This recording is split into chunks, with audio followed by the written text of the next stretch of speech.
ঢাকার সাইডটায় কাজ হয়ই নাই। কক্সবাজারে মোটামুটি ঝাঁকি কম লাগছে, ওই পাশটা কাজ ঠিকঠাক আছে। এদিক দিয়ে যদি ঝাঁকি লাগেছে, এই কাজটা তুমি দ্রুত সম্পন্ন করবা, ঠিক আছে? কারণটা কি?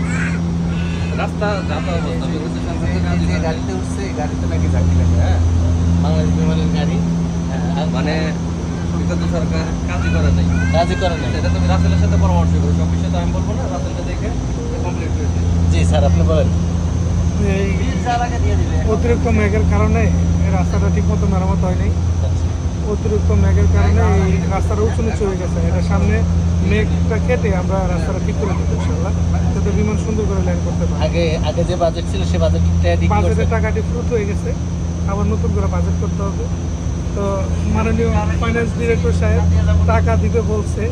তো আমি এই উপলক্ষে মেঘে কাজ করার জন্য অন্ততপক্ষে 2-4 জন আপাতত নিয়োগ দিব। তাদের বাজেট অনুযায়ী পরবর্তীতে বাজেট করা হবে যে রাস্তা কতটুকু ক্লিয়ার করা যাবে। আর যেহেতু মেঘের উপরে রাস্তা, এটা অনেক ভাবনা চিন্তা কাজ করতে হবে। আমরা আপনাদেরকে রাস্তাটা দেখাই। এই দেখেন রাস্তা, জায়গায় জায়গায় যে ভাঙাচোরা, এই যে ভাঙাচোরা জায়গায় জায়গায় খালি ঝাঁকি খায়।